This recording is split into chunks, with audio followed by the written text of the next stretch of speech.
はい、どうも皆さん、こんにちは。スターディーの河野玄斗です。ゲンゲンゲンゲン。あなたにとって、幸福とは幸福？幸福とは？はい。難しくない？答えのない問題。ああ、なるほどね。ゲンゲンに答えてほしいなと思って、今回。答えがない問題に答えるの？答えてください。難問から入ってるね。多分一番難しい問題じゃない？一番難しいよね。一般的に当てはまる答えはわかんないけど、俺にとっての幸福っていうのがあって、それが自由と人もて。この2つの軸がしっかりしてれば自分の中では幸福っていう風に思えるっていうのを過去に導き出した。自由かつ人もての積集合の部分が自分にとっての幸福。どっちかだけでもダメなんだ。そうそうそう。まず自由っていうのが時間があるっていう状態だけじゃなくて、ご飯食べたいってなった時に、ここ美味しそう、あでもお金ないからやめとこうとか、それって自由じゃないわけよ。自分がやりたいことやれないから。あるいはこういう事業やりたいってなった時にチームがないとか、自分にはそのスキルがないとか、それもまた一つの不自由だよね。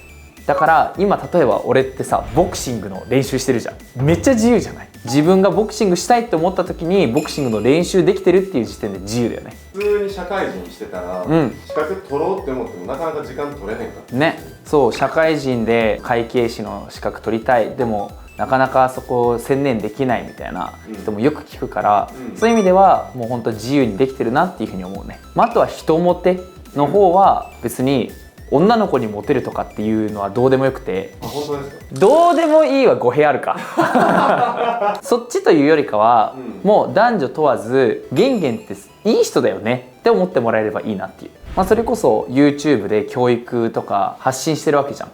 それによって、多くの受験生の人から河野先生のおかげで、モチベーションが湧きましたとか、大学に合格して人生変わりましたとか、そういう風に言ってもらえることも結局は人モテにつながってるなっていう風に思うから、今やりがいのあることをさせてもらってるなって思うね。俺にとっての幸福はこの自由と人モテ。人生において全ての要素が満たされるってことまずないじゃん。例えばなんか忙しいなとか、そういう風に思った時に自分って不幸せなんじゃないかみたいな、何か満たされてないものを見て不幸せって思ったら、それもう一生不幸せなわけよ。そんな時でも、いや自分はこれとこれさえあれば幸せなんだっていう、その軸っていうのを見つけてあげれば、そういう満たされてないものを見つけたとしても、いや自分はまだ幸せだっていうふうに思えるかなって思って、俺はそれにたどり着いたね。それ自分の軸があるっていうのはすごい素敵なんです。そうだね。何が幸せと思うかってその人の性格次第だったり、どういう人生歩んできたかとか、どういう将来をね歩んでいきたいかとかによって変わってくるから、そこは自分の人生プランとかと照らして模索してもらえたらいいよね。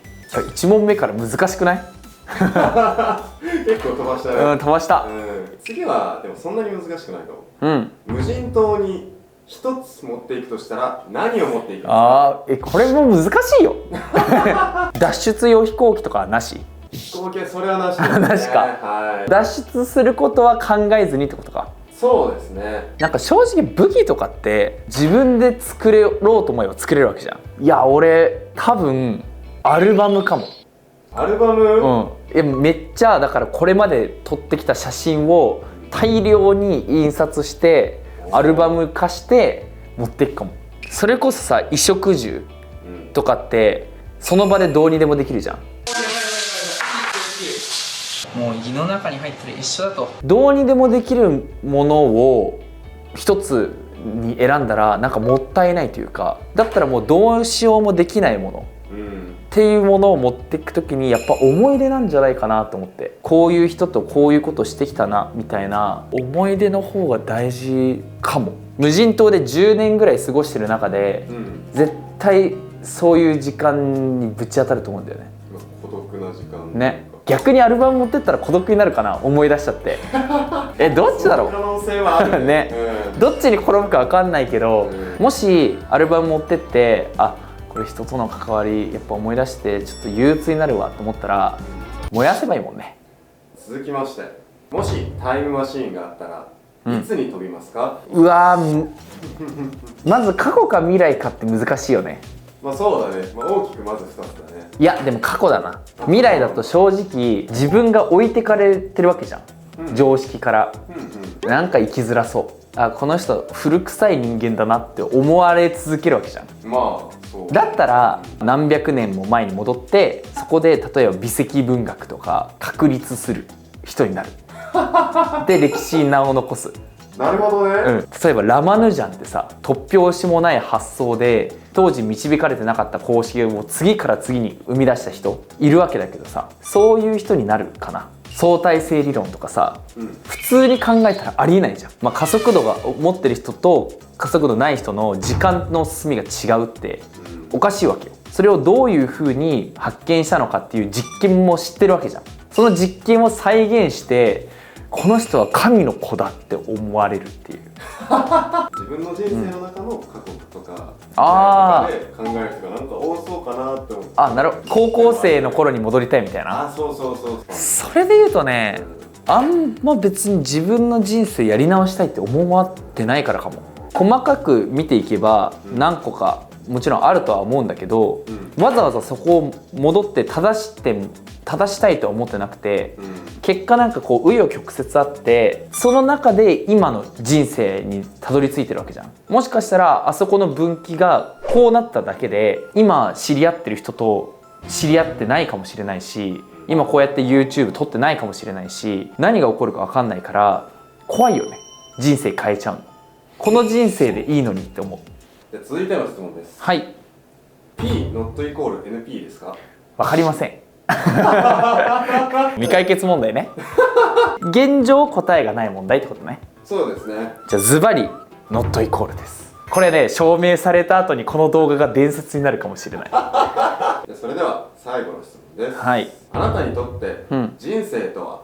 人生なんか幸福とはなんか似てる問題だね。まあでもこれ持論があって、その人生においていろんなその選択をしていくと思うのよ。その時に自分の中の判断基準にしてるのが死んだ時に幸せだっていうふうに思えるかっていう。だから俺の中で人生っていうのはなんか死ぬ瞬間に幸せって思えるための通過点というか、死ぬ瞬間に勉強していろんな資格も取って会社を運営して、その中であれプロボクサーのライセンスも取ったなってなったら、うわこんな人生歩んでるのなかなかいないよっていう恵まれてんなって思うじゃん。こう一つの選択をするにしても、いやここで今こっちの選択肢ちょっとひよって選んじゃったら後々後悔するなみたいな。でもしこっちの選択肢選んで言うてうまくいかなかったとしても、死ぬ瞬間にあそこであの挑戦できたのは自分偉いみたいな、例えばなんだけど、医学部の中で例えば解剖実習とかめちゃめちゃ忙しい時と司法試験の勉強かぶっちゃってたね。うわもっと早く勉強しておけばよかったってなると思いきや俺ならなかったのよ。なぜかっていうと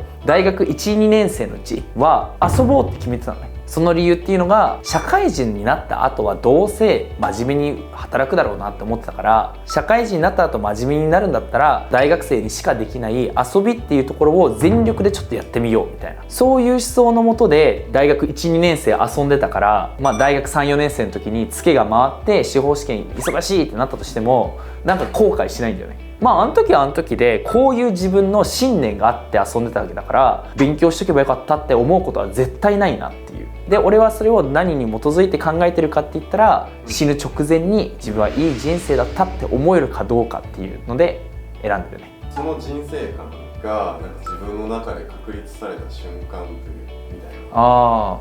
失敗した時に誤差だなって思ったっていう。俺ゲーマーじゃん。2048ってゲームしてる。最初の方めっちゃ適当でいいの。最初の方は右下右下右下右下を連打して後で帳尻合わせられるわけよ。だから結局今生きてる人生って最後で帳尻合わせればいいなって思ってるのね。人生は神ゲーっていう考え方があるの。人生ってゲームだとはまず再現できないほどのピクセル数と FPS とどの NPC に話しかけてもその人に歴史があるんだよ。しかも自分の選択一つ一つでどのストーリーになるかっていうマルチエンディングの極みみたいな。俺は人生は神ゲー信者だからゲームだっていう風に思って考えると楽しく接せられてるなっていう風に思うね。そうだね、ゲームに全てこう人生変えられてるかもしれない。